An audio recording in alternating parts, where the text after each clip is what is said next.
If you dare to open your soul out, if you're honest and if you have trust in others, if you have faith in somebody else, these are very, very high flung and very elevated sort of emotions.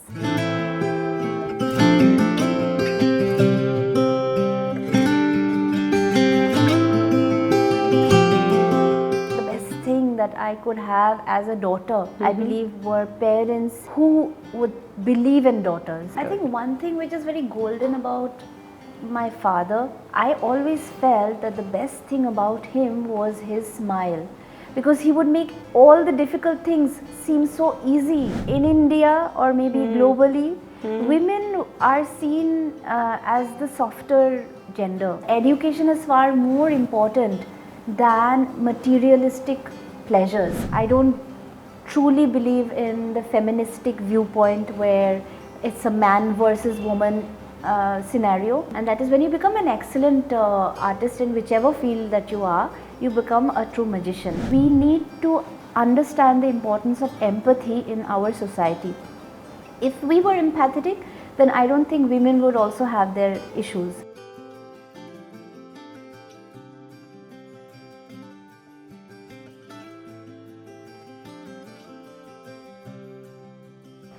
Hello and welcome to one more storytelling episode of my Carestories. Today I have with me a personality who is colored with a pot of talents with her. She is an accomplished actress, a professional classical dancer, a celebrated painter, and a profound member of one of India's most iconic families, the Sorcars. With a master's degree in drama and mass communication, she began her acting career at an early age and has since made her mark across films, short features, and web series. But her talents extend far beyond the screen. From winning beauty pageants to being a successful model, a primetime radio jockey, and even serving as a professor of magic at Rabindra Bharati University, she's done it all. I'm sure you understand and you can relate to who she is. The beautiful, talented Moubani Sorcar. I'm so gushing. Welcome, Moubani. It's such a pleasure, and Sophia, it's so nice to come here. It's so comfortable, so beautiful. I feel so welcome. Thank you. Moubani, let me ask you, you have grown up in a family where magic and creativity is a daily affair. How do you deal with it? I think we had a very beautiful melange of creative activities from morning to night, which would happen naturally, and there were always some amount of education being inflicted, inflicted because I didn't know those texts to be anything apart from heavy in a later frame of time. But those things were so easily incorporated in our daily affair. Like we were very much talking about the Vedas, and we were already, well versed in history. As a child, we already knew a lot of nuances, which I found was a study material at a later point of time. So arts was so natural for us because I could see my father, my mother painting. It was running and flowing with them naturally. My mother would dance, my father would be like creating magic every now and then. It was a very natural affair, and in that environment, even I feel that even the pets in our house took to the magic. Oh, really? Yeah, they would like respond in a very special way. Yes. And I would feel they would emote in a different way, almost like they had become artists themselves. Because if you're exposed to art, I think that is a very beautiful way of, growing up. We had music, we had dance, we had, the sense of different kinds of design. And that's how we were growing up every single day. My younger sister, and we were exposed to like so many dimensions. My younger sister, she's also so good in sports. So we had different dimensions of things happening, and the best thing that I could have as a daughter, I believe, were parents who would believe in daughters. Because in India or maybe globally, women are seen as the softer gender. Yes, always. Yeah, and Yes. you know, we are a bit afraid of giving them the bigger responsibilities, but when they take it on with a smile and they really prove their mettle, then we feel that okay, she can go for it. But before that, before you prove yourself, I do believe that men also have to prove themselves ultimately. Yes. But I think it is a taboo for women to be successful. I mean, you have to prove it somehow. Yes. And that was there around me. But as a child, I think we grew up in an all girls atmosphere where all the girls were very talented themselves. Yes. And we never questioned ourselves. I mean, we didn't have a second thought. We never thought otherwise. Yes, that's what it shows. Like all three of you are equally talented in your own ways. I feel so. Just when I started speaking to you before the show, when I was informally talking to you, I discovered so many new things about you, which I did not know more. Moubani and also all of your sisters.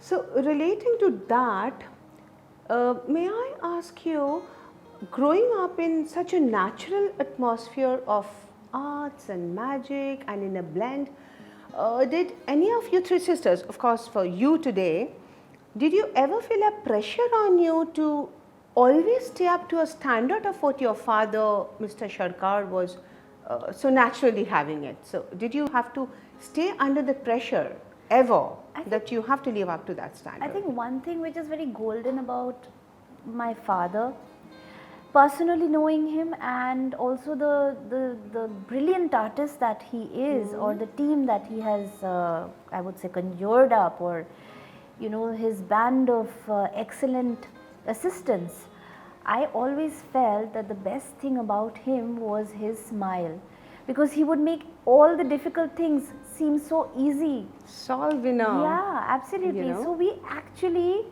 learned a lot more knowing the fun value of it. I still remember my father teaching me John Keats as a child.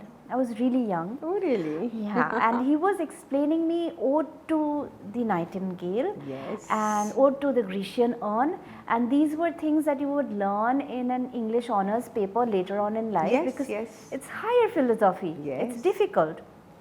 But for me, he made it so easy. As a psychologist, I always found my father to be a notch up in that way, because he would explain things in a very simple way, and that would be like a gist of our lives, because we were learning so much in a simple way, and we knew how to not be phased down by the pressures of the bigger things in life. And I think from a very tender age we learned to take responsibility with grace, because the thing is that we were taught the fun side of being responsible. Yes. And you learned it in an easier yeah, way to handle your absolutely. pressures, yeah? Absolutely. So I had no problems being the monitress, the prefect, the head girl, and later on to take on bigger challenges, and to be in a position from where I could lead. And my father made it comfortable for me. So did my mother, because and one thing is there, they never really spoilt us, because I don't think we were taught that we were doing something very grand when we were winning a prize. Never. I think we were told to share our prize. We were told to value the moments more than the medal. So Yes. I grew up always seeing that my father himself, when he was sent or given accolades, how humble he was. And that was a learning thing, because when you see the ambience around you teaching that education is far more important than materialistic pleasures, Pleasures, yes. then you value those things. You value the human beings in your life, the humble people who come in and want to change your lives for the better, for the virtues that you would want to keep, instead of considering them to be something not so important in an age where we do see a lot of violence, a lot of negativity flowering up. But I believe it flowers up because you give it more importance. It depends on what you're looking at. Such wonderful values you have grown up. Like, we think that, your house would be a house always, it's a very mechanical house. you know, Yeah. like running from magic. Yeah, we did, we did have a childhood where, my mom was on stage Yeah. and she is like looking so pretty and beautiful. So She's we, also one of our most beautiful oh yeah, lady I've seen around. she actually challenged the whole scenario and she said that, why could women not come up in magic? And she did it in such a way which was sweet because she took on the responsibility and she showed that women could. And slowly from there on it changed and a lot of things were incorporated in our show, such as a dance which was new, like as in classical dance. So slowly people also started opening up to the fact that show business was not all about being spoiled or being loud or being aggressive, not like that. It was more about education. So like I was saying, my mom would be on stage and then she would rush back and attend to the books which I was carrying and studying. So there was music in the background, but music was taught to us in a healthy way, in the healthiest way. And then we were studying and we would do our homework and everything would be finished by the end of the day. So an everyday schedule was very important for us where we would be disciplined. Yeah, I think that discipline was a very important thing because I Very still important remember thing, yes. that all the group girls who would be there in our show, they were so beautifully sari clad and they would go down from the airplane with the proper brooch in place, groomed. Yes. and that made a difference because that made people look up to our culture, to the values that we have, and not see India as a country which is poverty stricken, because my father made it clear that it was the land of the Maharajas and the Maharajas of magic were here and they were here to change your concept of India being only a place from where people who had huge issues of not having enough food or healthy food or unhygienic food would reach out to. So I felt like he did challenge a lot of psyches and he made it fun because he was never always about proving that only the country of India was the land of magic, but he made it sure that magic was entertaining, was fun, and so it was a wholesome entertainment with family values added to it.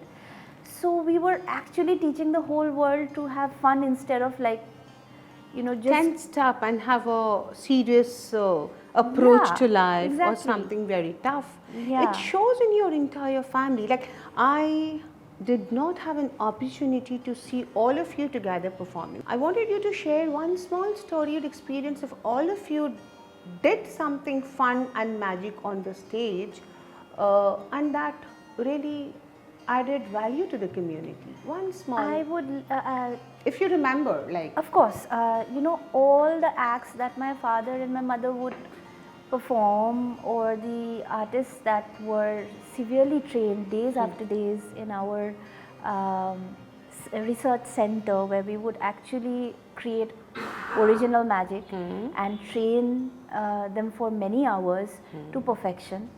And our show has always been known for our timing sense and the fact that it always started on time. That was something which is very rare in a Yes. place which is so populated, a land like India, where there are so many people, so many cars, so many issues to be Yes. handled.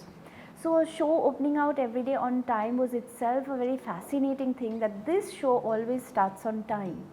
And that too when I still remember a very fascinating time in my life when our shows would be on in Mahajiti Sadan, and my college was at Rabindra Bharati, which is just right across the across the street. Yes. And I still remember that the show time was at 6 o'clock.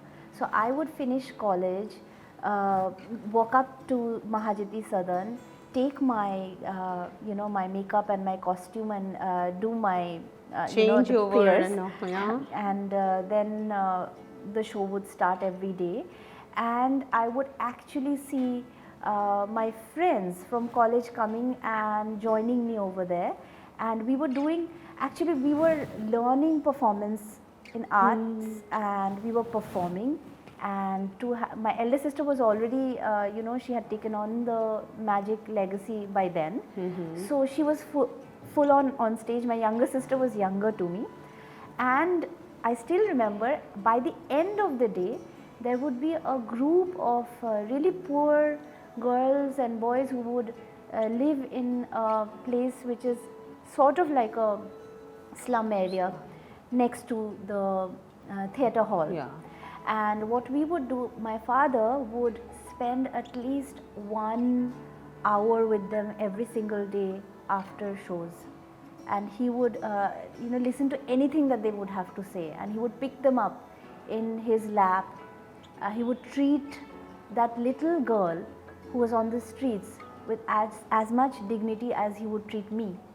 And that made a huge difference, because I would see my father becoming, like this ethereal persona on stage, handling so many people, but with no attitude at the end of the day, no tiredness after a show, listening to people, reaching out to the people, the community people over there, and they would say that আমরা তো ticket কাটতে পারবো না, মানে, which is like, so they wanted to see, they want to see the show, course. and he would like say that, okay, একে chocolate খাওয়াও, একে ice cream খাওয়াও, এই এইটা রয়েছে.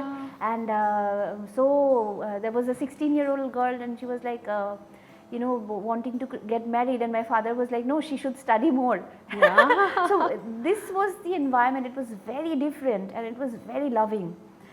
And the people of Kolkata, as I might say, that the wonder with which they would see the show, and the delicacy with which they would enjoy it and take it back home, that was a rewarding experience. I think much more than the fact that yes, the tickets were selling months after months, but it was the whole feel of being together.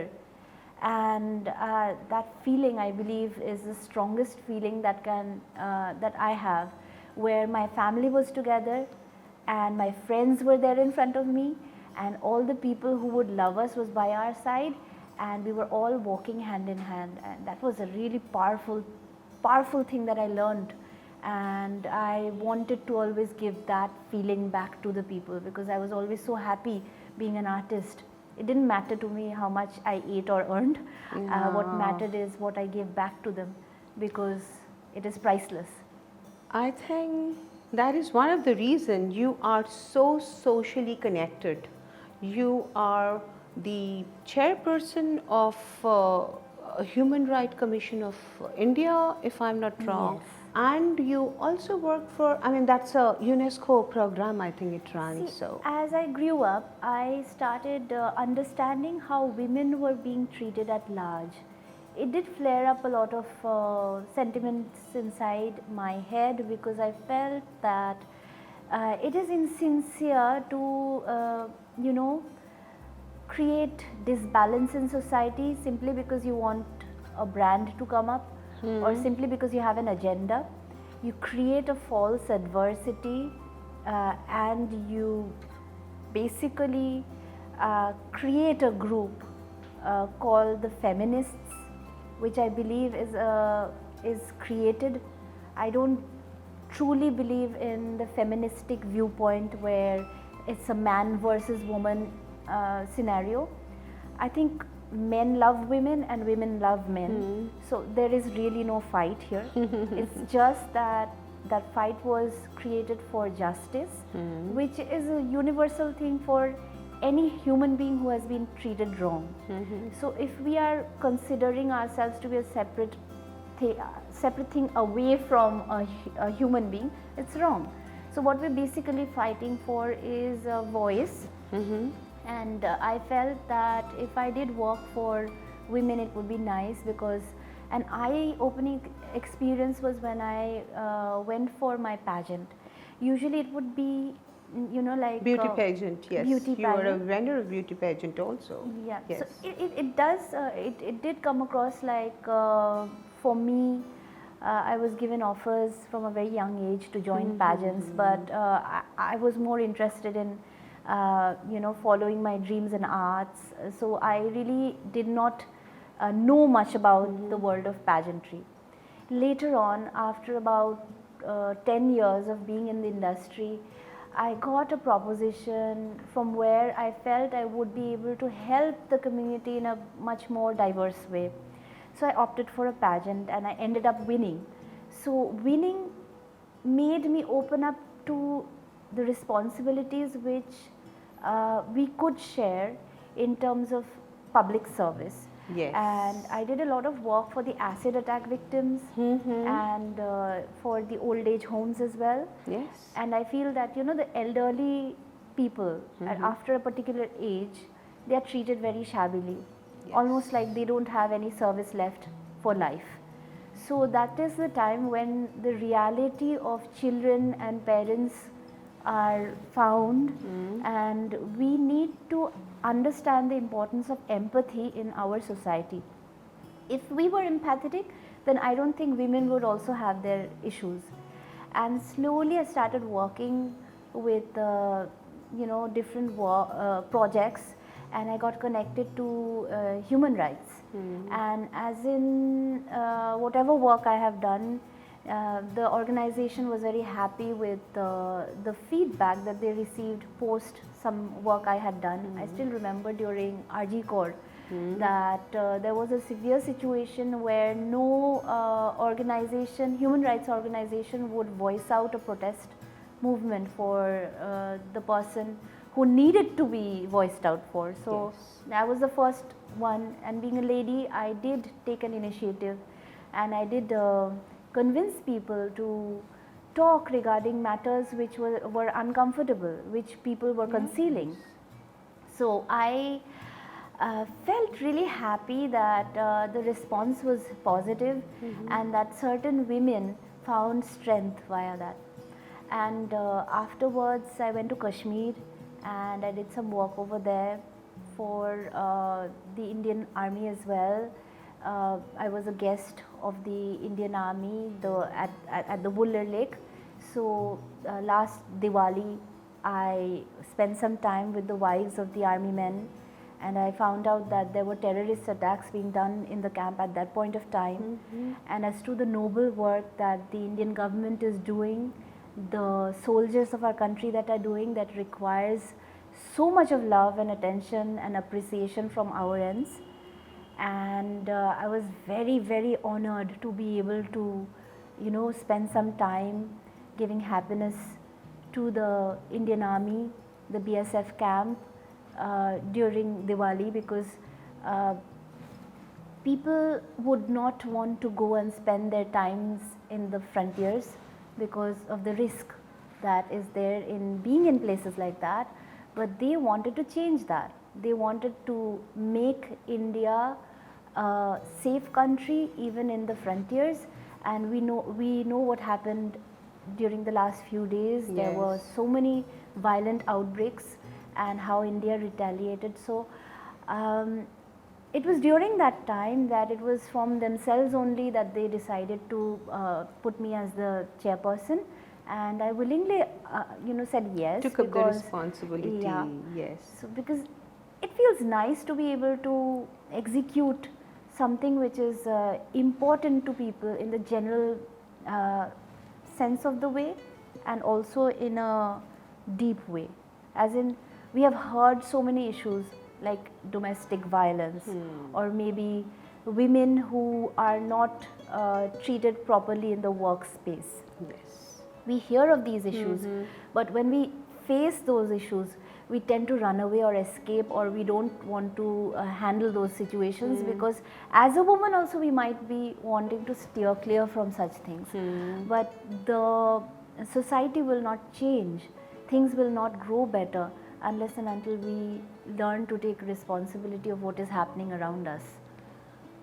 It is phenomenal work that you're doing, Moubani. Like, that's what I'm opening so many folds of yours. Like, I never knew that you did so much of work until I'm speaking to you and I'm exploring you more. You are multifaceted. I must tell you, you are a wonderful actor, you are a painter, you are a magician, you are a philanthropist, you are a social worker, you are head of so many things. It's uncounted. How do you stay connected more to community when you work in all such fields? I think humanities or arts in general is very close to humanity. I think emotions which make people humane is the most important attribute apart from human intelligence that keeps a robot or artificial intelligence in a separate category and humanity in a different category. So since we make all of these things work for us, we make the robot work for us, we make artificial intelligence work for us. So we must understand that emotions are really not as simple or as easy as we think it is. Rather, we consider emotions to be a negative thing in the workspace. Yes. But I felt that arts or humanities is the only place which lets you, sort of experiment with the soul, with the emotions and the human connect that we feel every time we open, or rather we are courageous enough to open our soul to that perspective.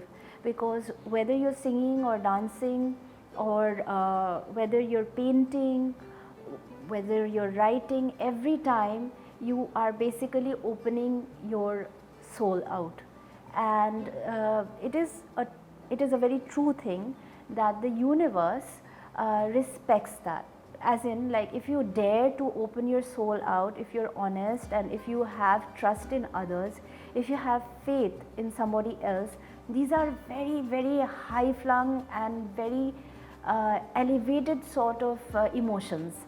So we do often make a mistake in realizing them to be probably the places where we are not being professional enough, or maybe we need to be a slightly more unemotional being to be successful in life. But I feel that that's a completely wrong concept, because firstly you have to know how to trust others. It's a trusting process. And arts in general, whatever you do, I have this very famous line which I think it has been a favorite line of the audience also. They know, they have heard this line from my father many, many times. And that is, when you become an excellent artist in whichever field that you are, you become a true magician. So basically, Yes. A magician. It's a brilliant line. I think I have also heard something like this from. Yes. He does say that, and by those words, what he's talking about is the excellency with which you do something, the love with which you do something. I think we can never be fake when we truly love. So if you're loving something, it has to be from the heart, and once you do it from the heart, the connect is supposed to be real. When you connect in the most honest way, the world will bow down, because whether we accept or not, that is the only way the whole of this planet moves. That's the way we trust each other. I've also made a painting on this concept, and I've called it Time Stands Still, because I believe that time as an entity as we see it is a result of the love between day and night. Had the day and night not been in conglomeration, had they not been in love with each other, time would not have been born. So basically, they are working together. That is why we have this element of time. Time is nothing but like a multi-dimensional use of workspace. You're talking rich words of magic. That's it. No, this is actually These are rich words. Yeah, it's just that Terms of magic. Yeah, it's just that the three things that I think an artist would think of is time, space, and the location where you are at that point of time. As an actor also, I those are the parameters that we look out for when we're acting. But I would say that generally, if you would want to go for any form of art, it's not any different. It's just when we complicate and we make an engineer different from a doctor, and then we put a badge and a designation and a dress and a separate building, that we make things so difficult for us. It's basically a good human being who does his work well, and whether that person is from one type of a profession or another, we have to have like a heart for that. If you have a heart for that, you'll excel. And I think that is the biggest magic of all. That is the biggest magic trick of all. Everything has to relate to magic with you. Absolutely. So, apart from magic, apart from the societal service, of course, the one which I'm going to talk and ask you, it also relates to societal service. You have written a book. I think it's as yet to be launched. Released, 26. yeah. Yes. It is Rainbows Unlimited. Absolutely. Am I correct? Yes. Rainbows Unlimited, and also some art exhibition you're to be launched somewhere in Paris in 2026. I wanted you to tell me something about that. Actually, I've always been very close to the city of Paris because I felt a connection there. As I visited Paris with my family, we were performing, and I still remember that I had seen a very distinct vision of me sitting below the Eiffel Tower and sketching it upside down.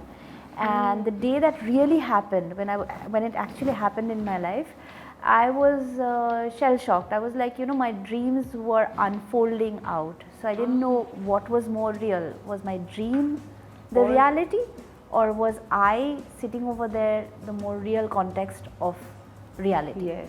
So I felt that I had to go back to Paris to work. The initial plan was to go to Paris during the time of COVID, but unfortunately COVID made a lot of changes. We couldn't travel, and then I decided that why not start from Bengal, because I'm a Bengali, I'm a very proud Bengali, and I also love my city and the values and the nostalgias and everything. I think Bengalis are very artistic people who respect art, and we have the habit of learning a bit of art somewhere, somehow, normally also. So being that as a true Bengali, I thought that I should do my first exhibition in my local cafe, because I believe in a cafe. I believe in the strength of a conversation and a cup of coffee probably. And I thought that I got a very beautiful proposal from a cafe in Gold Park, and I did my first exhibit there in the middle of COVID, because I wanted to voice out the and I wanted to voice out the fact that COVID will not stop life. Yes. So it did. A cafe did open during COVID, and I thought of exhibiting my art there. We were unable to go to Paris, but that vision should unfold shortly, where I will come up with my solo exhibition for art with about 20 to 25 of my artwork, and I will travel there and do something different which has not been done before, because my kind of art is about surrealism.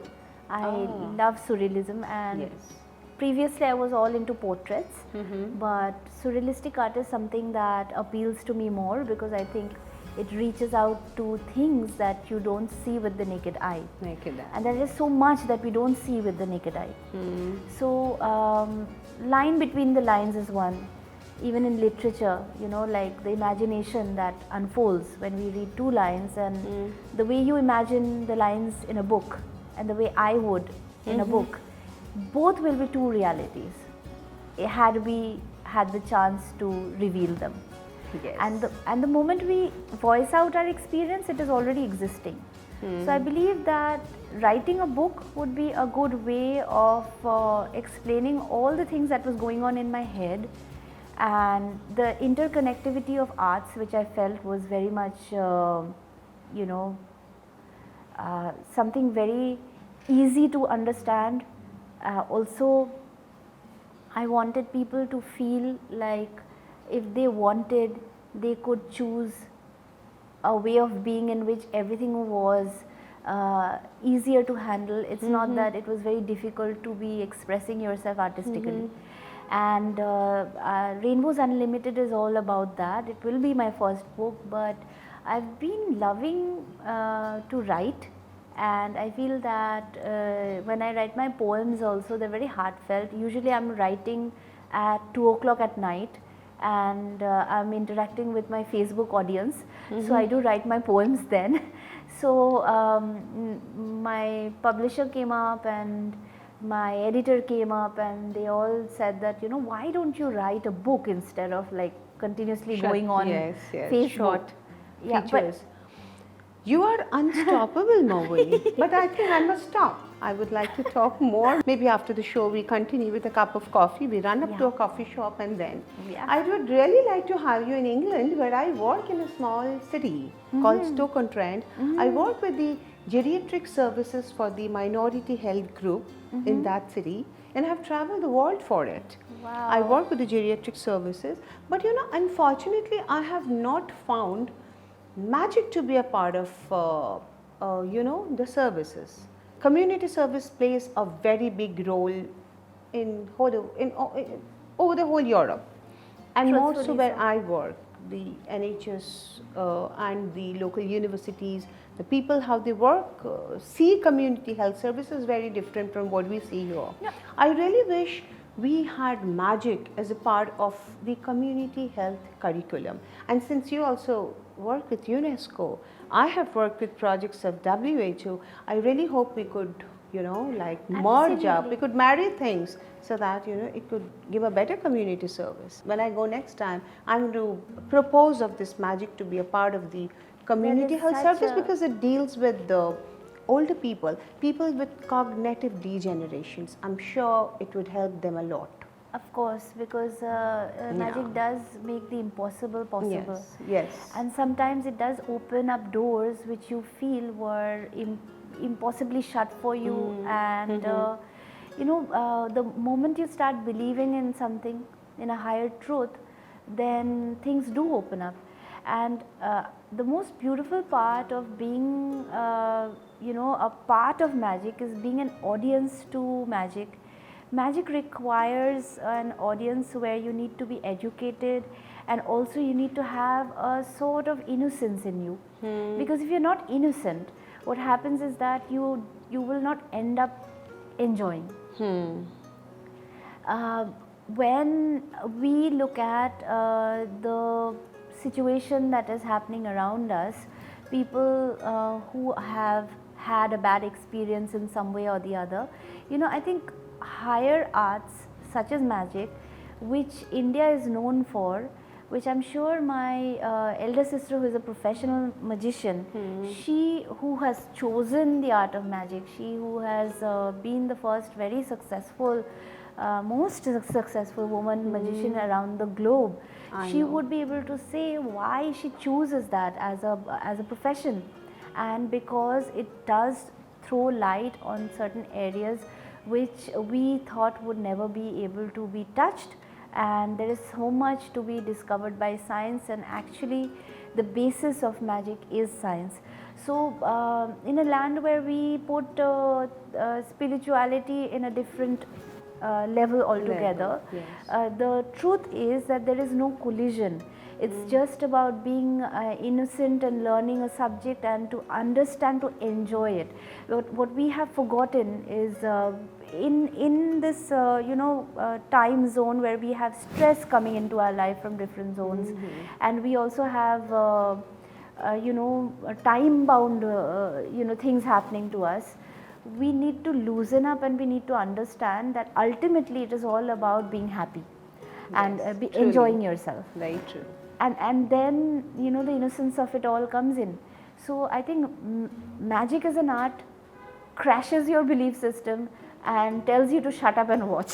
So that's why it's more. This is very well said. Yeah. It's more of a it's more of a wrestler. Like it'll wrestle you down and it'll make you shut up, because you will have to believe what you see. Yeah. When I hear about magic, I just can't stop asking more, knowing more, exploring more.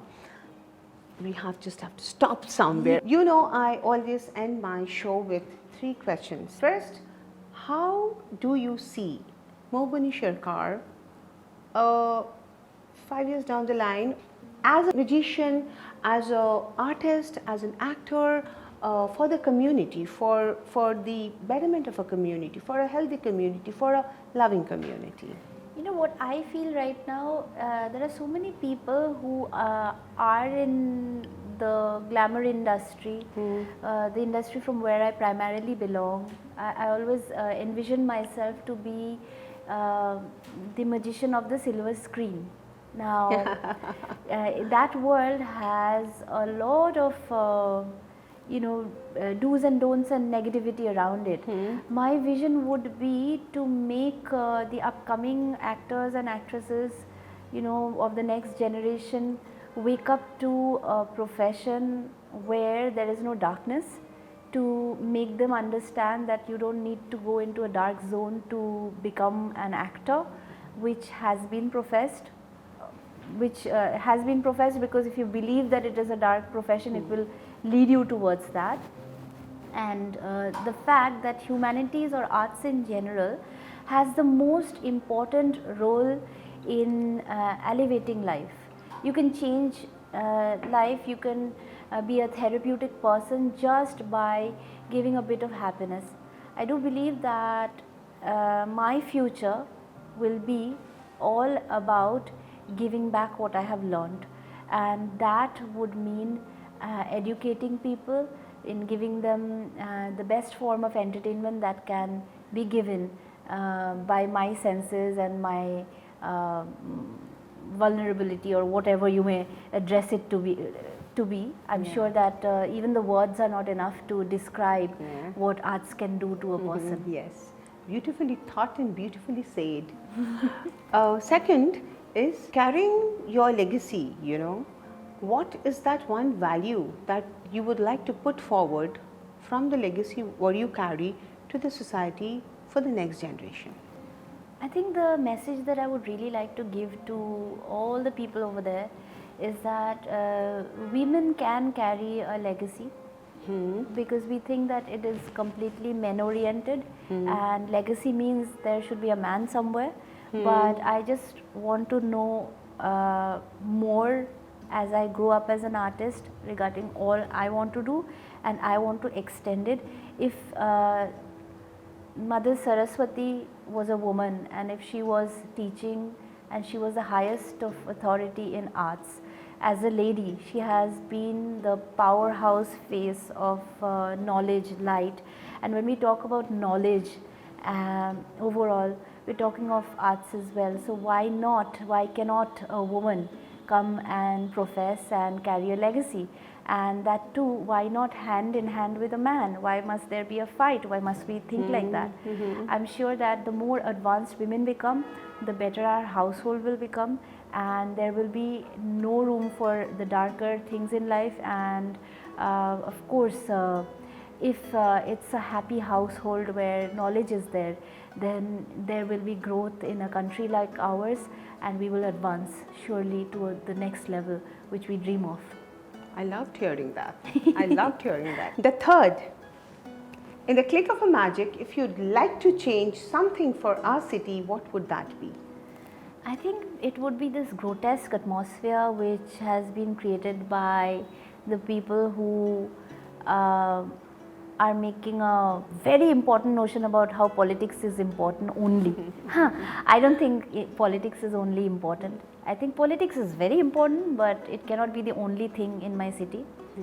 So to all the people who love and promote and want to spend 100% of their day talking and thinking and being around politics, I would request them to look at other things in life which the city is all about, and to understand that human life has so much more to give apart from what is being taught around you right now. If we could go back to the books, if we could learn from what our city and its history has given us, then I think that would be enough for us to cover in our entire lifetime. And politics, of course, is very important in case of governance, but I think we should leave the government to do that job, and stop becoming little political figures ourselves at our own homes. That's really great. Again, I loved it. I'm loving everything what you're saying, and I'm looking forward very soon to bring all of you together and hearing more of your views and your individual, POVs on the show. That's so lovely. It was a wonderful session with Moubani. I'm sure you loved it. The glamorous, the multifaceted girl with so many things what she is doing for the society, I'm sure is inspiring and is motivating all the next generation kids and everybody around us to learn from her and really take it forward and do something for the community to be a better place for all of us to live. To hear to more such stories, please stay tuned to Carestories with me, Sophia.